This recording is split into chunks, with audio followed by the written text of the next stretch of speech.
Guys, how you doing? My name is Crystal. Welcome to my YouTube channel. Welcome old subscribers, welcome new.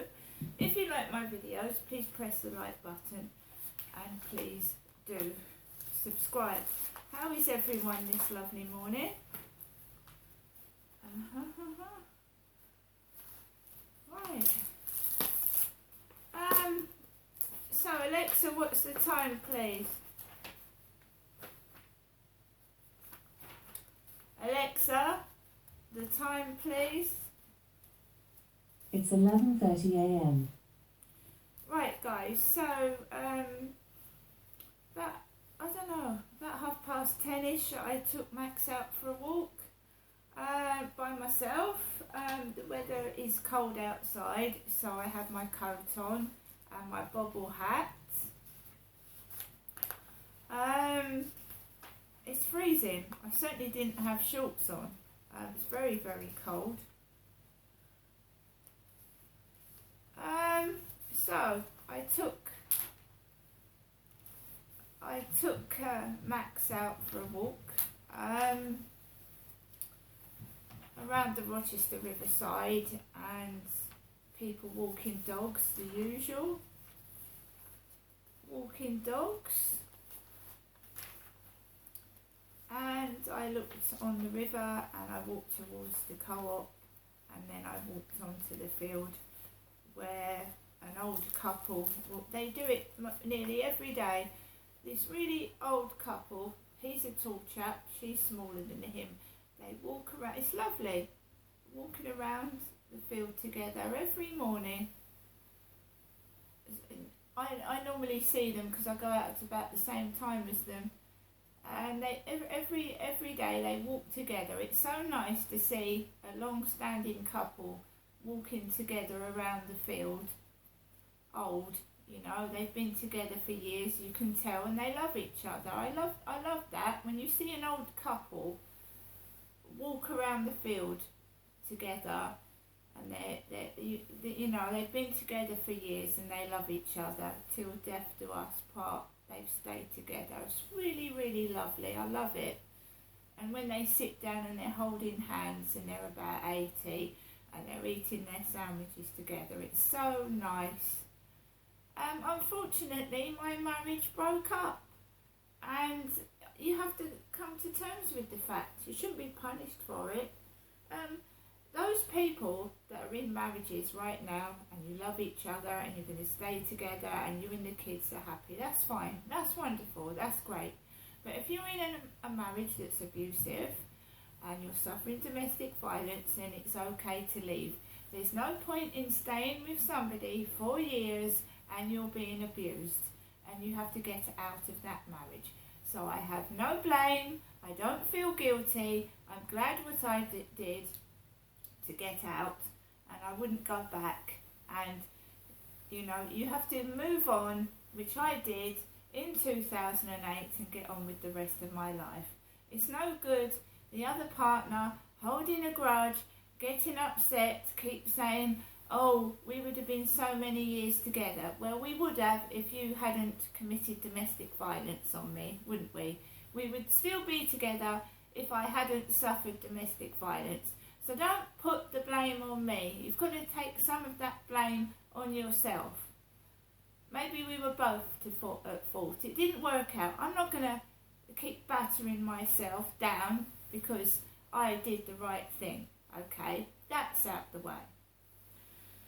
So when I went downstairs, there was this heart pendant piece on the floor. So it's maybe it's dropped off a necklace, it's dropped off a bracelet, and obviously it's not silver, because silver has a mark on it. So someone's either accidentally dropped it on the floor or they've dropped it on the floor on purpose. So I'm taking Max out for a walk, and dogs eat things. And Max alerted me to this because he started licking it. I thought, what's that? He started licking this thing on the floor, so I picked it up. It's a metal, but it's not silver. And it's a heart-shaped pendant. And it's got, "To my beautiful granddaughter, never forget how much I love you. Follow your dreams, believe in yourself, and remember to be awesome. I'll always be with you." Now this is what was on the floor, and Max was licking it, and he could have put it in his mouth and eaten it.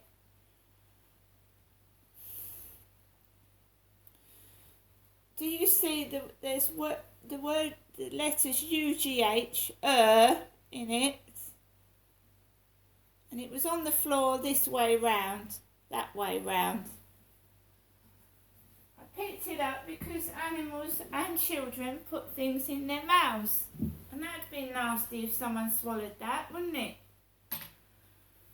Picked it up, went outside, and I took Max for a walk. And then I walked back, and I'm back in my flat right now by myself. I'm looking forward to lunchtime. I'm having a Cornish pasty and sweet corn and beans.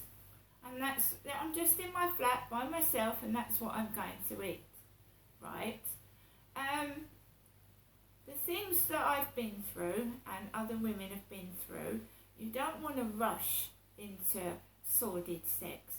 You don't want to rush into relationships. It takes a long, long time to get over sexual abuse, and you never get over it. Some people get drunk, some people take drugs, some people are affected it every day of their life, right? And that's me. I don't drink, I don't take drugs, but it has affected me being sexually abused as a child.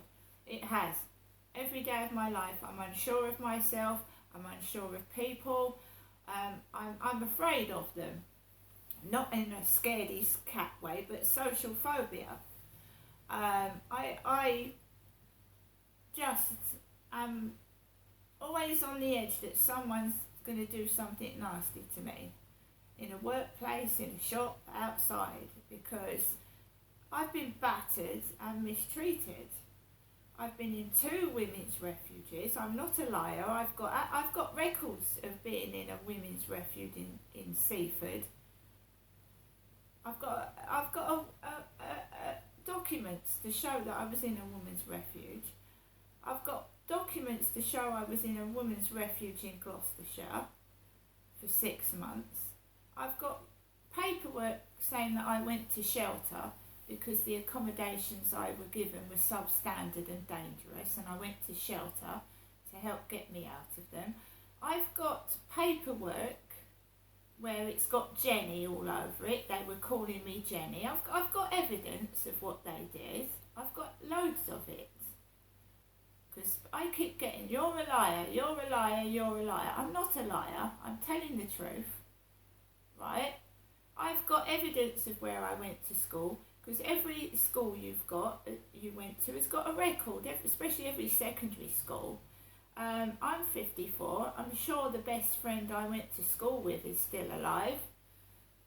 There's evidence that I'm telling the truth everywhere. I can look into it, I can bring it up. I went to Sydenham Girls' School in London, secondary girls' school. It wasn't for boys, it was for girls.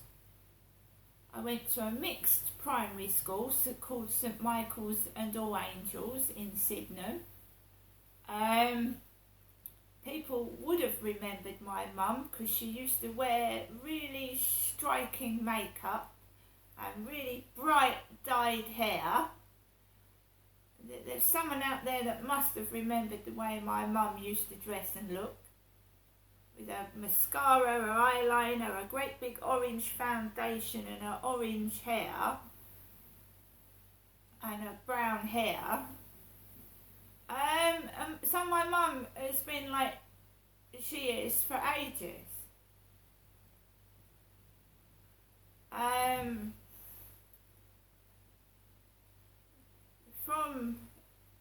From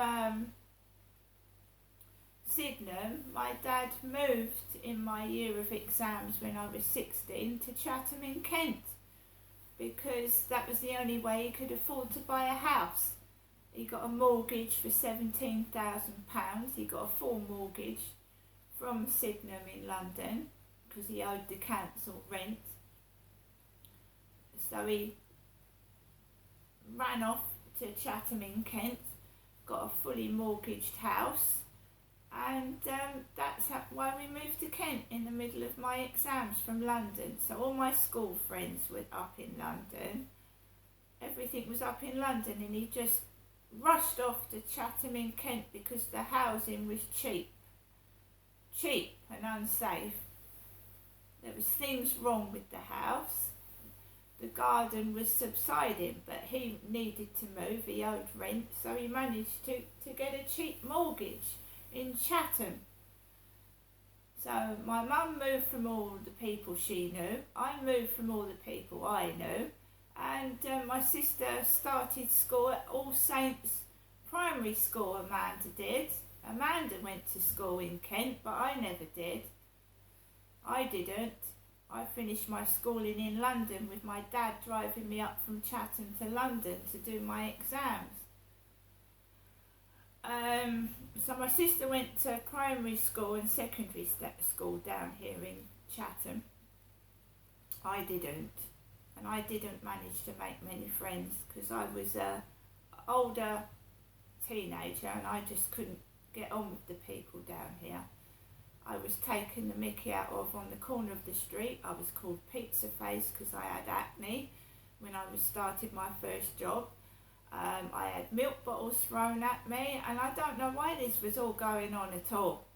I thought, what a lovely place that my dad's chosen to live in. The first few days, me and my sister were walking down the street. We had milk bottles thrown at us. And I was a 15, 16-year-old kid, and my sister was about 8, throwing bottles at us, glass bottles, and calling me Pizza Face.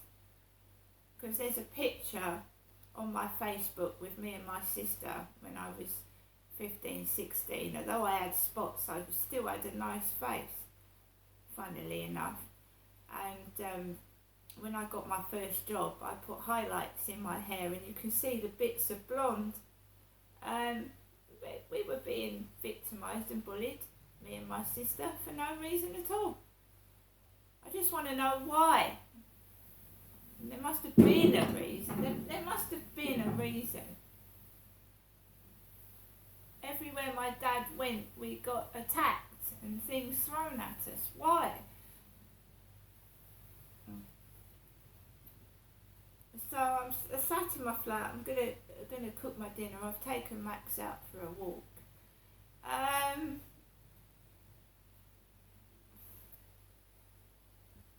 I don't know. The life, my sister, she died 36 of multiple sclerosis. She couldn't speak, she couldn't walk, and I wasn't allowed to see my own sister before she died.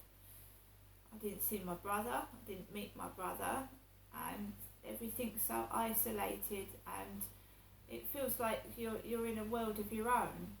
Like my mum and dad were keeping me in this world, and I wasn't mixing with people outside properly. So it was all kept contained. And now that Dad's dead, Amanda's dead, I want to be my own person. And I've still got my mum keep ringing. And then I go up there and she bangs the door and locks me in this flat, her flat. And, it was my father that attacked her. I don't know whether she's confused, whether she has still got a mental illness. But I don't want to hurt my mum. I don't want to shout at my mum. But what she did to set my dad off was slam the doors. She even accidentally dropped hot tea on his leg, and he'd stand up and get cross. She dropped things on the floor like this, that someone's dropped on the floor, thinking my dad would actually think that was silver. Because she said my dad stole keys. So when I moved into this flat, there was a great big circle of metal with all these keys on the key ring, And my mum had said my dad was a key thief. He used to walk around everywhere and steal keys. I don't steal keys. A key is to open something personal to you. Your front door, your jewellery box, your safe. So a key is unique to the person who's what they want to open. What's somebody else's key useful for me for? What would I do with someone else's key? I mean, it's ridiculous.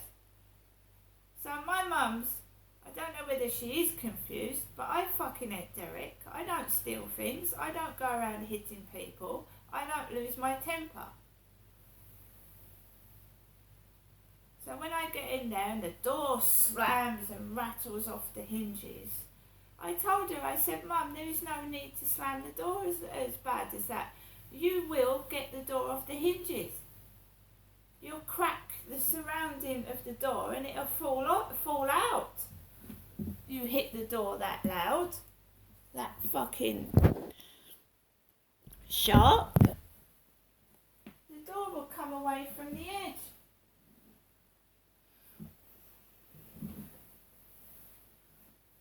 You can't make somebody do something they don't want to do. You can, the Nazis tortured. They tortured people. They pulled their toenails to get them out to confess.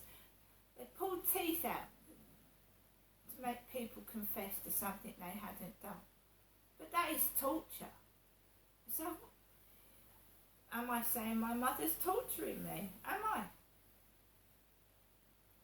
Because knowing someone's in pain and you slam the door hard and it hurts their face and you bang and you continually make a load of noise knowing it causes someone distress and pain and agony, is that not torture? Sleep deprivation is torture. Depriving someone of sleep is torture.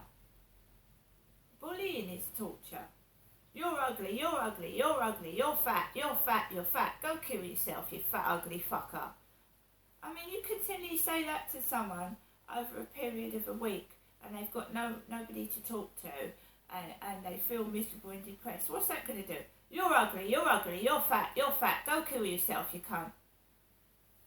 Why are you alive, you fucking arsehole? That's how I've been spoken to over a number of years.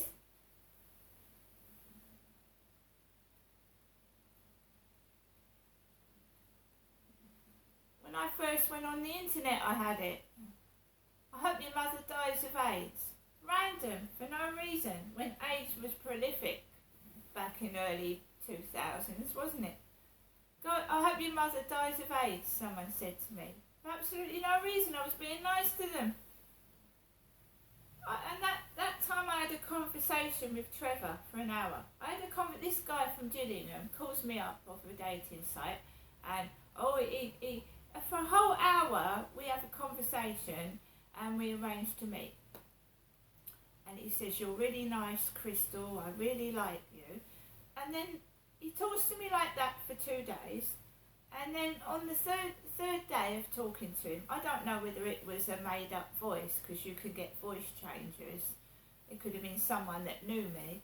And for the third time he spoke, he talked for 55 minutes and then he said, you're a fucking arsehole, I hope you die. And he put the phone down on me. That is a very clever person.